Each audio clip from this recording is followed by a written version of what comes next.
Right, so the next one that we have here is question number 4. Question number 4 spreadsheet. All the same instructions that we had in the question number 3. Remember your instructions. And let's open it up first. Number 4. Question number 4. Fantastic, and there it is open. So the first question is delete sheet number 2. Probably everyone got this right, so I just say right click and delete, and the spreadsheet is gone. Fantastic, 1 mark in the pockets. Then work in the seat worksheet. Insert a function in cell block B3 to calculate the average of the category CAT1 price. Right, so if we go to go right here, we're gonna say average,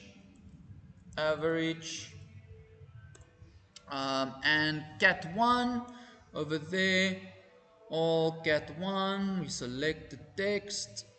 Alright, and we press enter, and we see that the average is 213 euros. Another point in the pocket. Then we're going to go to the next question, 4.3. Alright, 4.3 says insert a function in cell block B5 to determine the third lowest price for category 2. Right, so determine the third lowest value. We use the function called small. If we just look here, we see small returns the kth smallest value in a data set. For example, the 5th smallest.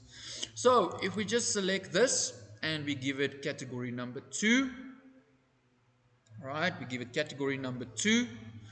And then we want to say comma, and we want to display the third lowest value. So we're going to say 3, and we press enter, and we realize that this third smallest value is 32. Alright, it's also the smallest value. There's multiple ones of them. So this is the third smallest value. Right, then we go to question 4.4. Insert a function in cell block B7 to determine the number of times matches will be played in Bordeaux on a Saturday. So we have 2 types of criteria over here. It's not just one, we have 2 criteria. So if we have to count days, we have to use a function called count if, and we want multiple of them.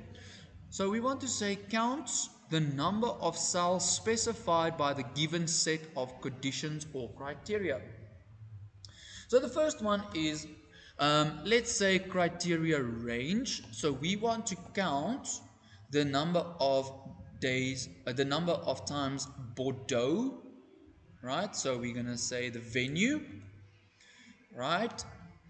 We want to say, I'm going to type in here the word Bordeaux. Bordeaux, right? I hope my spelling is correct. And we want to count when they are playing on a Saturday. So we give it the range for criteria number 2. And we want to say the value should be Saturday. So we give it 2 specified values. So if we press enter now, we get the number of 3. This is the number that they will play in Bordeaux on a Saturday. And this is the only values that will be present. Right. Then the next one says use a spreadsheet feature from cell block E58, 3 color scale. The midpoint should be 200.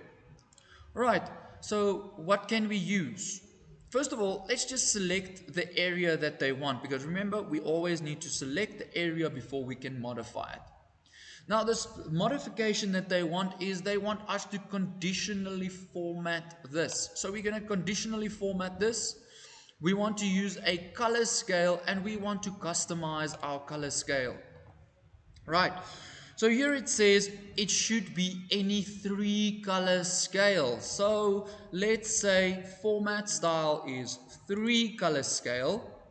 1, 2, 3. I'm just going to leave it like that because it's already 3 color scales. And the midpoint should be 200. Now currently the midpoint is set at percentile, but we need to set it to a number value. And that number value will be 200.